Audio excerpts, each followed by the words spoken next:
Constituição da República, para dar apenas um exemplo. Nem vou buscar algo que a historiografia chama como a Revolução de 30, o golpe cívico-militar de 64, o fim da ditadura. Não. Vamos lá. Pensa aí se você seria capaz de escrever sobre a transição do Império e o fim do Império e da monarquia, aqui, que era uma monarquia parlamentar, constitucional, para uma república, 1889. Via de regra, sobretudo nos ambientes críticos, e particularmente no mundo partidário e político de esquerda, esse debate é inexistente. Inexistente por uma razão simples, há uma brutal ignorância sobre isso. Então, não só buscar esse fio da história, essa interpretação da evolução histórica e social do Brasil, ela é decisiva, e aqui é o primeiro recado, como também buscar, em consequência, os grandes intérpretes do Brasil. Que esse é outro problema. Na universidade, está ocorrendo uma coisa que não poderia ser mais idiota, mais cretina, mais imbecil, mais alienante, que é quem é o último autor de moda. Para mim não tem a menor importância quem é o último autor de moda. Se o sujeito não leu Oliveira Viana, não leu Bonifácio de Andrade, não leu Evaristo de Moraes, não leu, e aí, sucessivamente, ele é um sujeito que não pode falar do Brasil. Então, o primeiro é substituir a tematização da Revolução por causa da correlação de forças. Como não está colocado, a gente não tematiza. O que faz com isso? Que continuamos criando uma correlação de forças adversas para nós. A segunda é desconhecer a nossa evolução histórica. Então, por exemplo, conhecer a fundo o que são 3 séculos de colonialismo. Essa economia de hoje, esse Estado de hoje, a conformação das classes sociais, a conformação da unidade territorial, etc., não pode ser entendido senão nessa Constituição Histórica. E a maior parte de todos aqueles que são, inclusive tem um monte de gente que fala sobre colonialismo, tem um monte de gente que fala colonialismo aí, não sabe a diferença do colonialismo e a dependência. Não sabe tematizar a diferença entre colonialismo, dependência e subdesenvolvimento. E fica falando do colonialismo como se o colonialismo fosse uma atividade mental que está aqui sobre nós. Esse é um tema da alienação, do estudo sobre a alienação, não sobre o colonialismo. É claro que os países imperialistas têm um neocolonialismo, mas tem que ter um sumo cuidado isso. Quem estuda os 3 séculos de colonialismo aqui no Brasil, né, de 1500 a 1822, quando o Brasil se torna independente, percebe isso. Identifica, verifica e combate uma coisa muito importante, né? Porque a maior parte dos universitários brasileiros ignora o Brasil. Ignora o Brasil.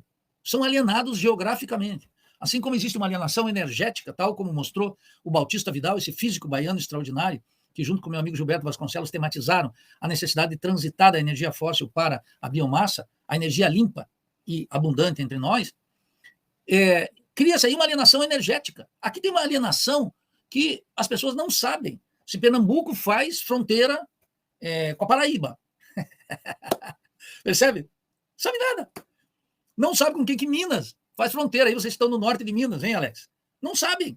Como é que vai ser? Com quem se relaciona? O brasileiro desconhece o seu território. Ele padece de uma alienação geográfica porque ele ignora a constituição da economia e do colonialismo, os 3 séculos, ele ignora a nossa formação social, ele ignora a nossa evolução política, ele ignora a transição da monarquia para a república, ele ignora as sucessivas lutas no interior da república e a afirmação de por que nós temos uma configuração do espaço urbano. Fica todo mundo lendo, como é que é o geógrafo inglesinho aí que fica todo mundo consumindo, o Harvey, né? David Harvey, e fica se consumindo aí quando tem que ler os grandes geógrafos brasileiros para entender a nossa situação. É verdadeiramente escandaloso. E, da mesma forma, os grandes problemas nacionais, né? Eu dou um exemplo grave, que é um problema seríssimo. Né? Eu não conheço tratado melhor sobre a escravidão do que os 2 grandes livros de Jacob Gorender, esse marxista extraordinário, que escreveu a Escravidão Reabilitada, e o clássico, que sem a qual quem não leu não pode falar sobre isso, e a maioria não leu, inclusive gente do movimento negro, acadêmicos identificados com a luta antirracial, nunca leram o escravismo colonial.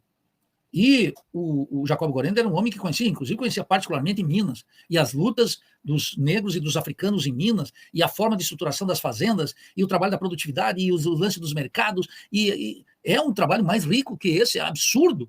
Então eu vejo as pessoas consumindo autores como Angela Davis, etc., que nos diz nada sobre a realidade brasileira, e ignorando Jacob Gorender. Então veja, olha a linhagem que eu estou colocando aqui das raízes intelectuais da Revolução Brasileira em 2 exemplos moleculares. Tem que conhecer a nossa evolução histórica, a formação econômico-social, a história das ideias aqui, para nós, destinada a quê? a fazer isso, que agora me vem aqui, isso que o Darcy Ribeiro tentou, uma teoria do Brasil. Olha aqui. Não, onde é que está isso? Devia estar aqui. Está por aqui. Uma teoria do Brasil. O Darcy Ribeiro é um sujeito ambicioso, né? Olha aqui, ó. Está aqui. Está uma teoria do Brasil. Ele queria fazer uma teoria do Brasil. E é nesse livro aqui, inclusive, ele foi muito descortês, e eu diria mais do que isso, injusto com outros três mineiros, que foram o Rui Mauro Marini, o Teotônio dos Santos e a Vânia Bambira, que inclusive tinham militância com ele dentro do PDT. Mineiros, né? Carangola e Barbacena, né? O Rui Mauro lá de Barbacena. Então, veja, uma teoria do Brasil. Sem uma teoria do Brasil, em que, naturalmente, o marxismo cumpre um papel central na interpretação do desenvolvimento capitalista, nós não vamos chegar nas raízes intelectuais do Brasil. Vamos permanecer? Olha aqui, hoje eu recebi aqui, hoje, vejam como isso é uma coisa que está aqui. Eu conheci o Aldo Rebelo, ele teve a gentileza, vou até registrar aqui, de me mandar esse livro dele, que é o Quinto Movimento, Proposta para uma Construção Inacabada. O conceito de uma construção inacabada é um conceito que está também na obra do Celso Furtado, que é um economista burguês, não tem nada de marxista.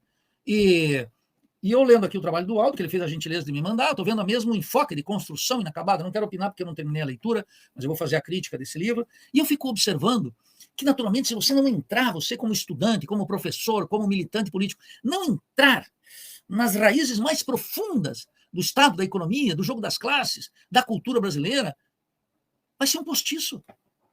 Mas, no máximo, virar um academizinho que não tem nenhum problema para chegar na condição de professor titular, não basta cumprir razoavelmente suas obrigações, que todo mundo consegue. Não tem nenhum problema. Não é nenhum sacrifício terrível. Que as condições, pelo menos, que nós temos nas universidades federais, não sei como é que é no estadual, são excepcionais. A despeito de limitações orçamentárias, etc., nós temos um ambiente intelectual, uma liberdade política para escolher os temas, tratar, fazer viagens, convênios, que só não é maior porque nunca tivemos um governo decente. Nunca tivemos. As gestões todas aí de Paulo Renato foram um escândalo, de Haddad um escândalo, de Renato Janine Ribeiro um escândalo, e do Mendonça um escândalo, e esses atuais, eu nem sei quem são os ministros, porque eles nos esqueceram, simplesmente deixaram a universidade aí. Depois do futuro, isso não teve mais nada. Então, veja, nós precisamos descer fundo nessas raízes para buscar algo fundamental, a superação da alienação ou de uma consciência ingênua sobre os problemas brasileiros. Isso é preciso fazer. Eu estou dizendo aqui como um padre que fica fazendo recomendações, mas ela é fundamental. Essa percepção eu não inventei. Eu fui buscar uma longa tradição do pensamento crítico brasileiro, do pensamento latino-americano, que estabeleceu as bases da dependência do subdesenvolvimento, que se o intelectual não leu, não estudou sistematicamente, ele não sabe em que parte do planeta ele se encontra. E é por isso que, com muita facilidade, ele consome uma literatura que vem de fora, como se fosse uma moda que pudesse resolver os problemas dele aí em Montes Claros. Nessa região onde ele vai tomar cachaça e não champanhe, uma região que ele vai ter a cachaça Salinas e não o Rutini, o vinho dos argentinos, ou o rum cubano, não é? O sujeito consome autores sem saber onde é que ele está ambientado, ignorando que aquele programa de pesquisa que ele recebe através de um autor festejado pela mídia, pelos convênios das universidades, pelo estímulo do Estado e da indústria cultural, pertence a um ambiente que ele mal domina e que gerações atrás de gerações consome sem se compreender a natureza do seu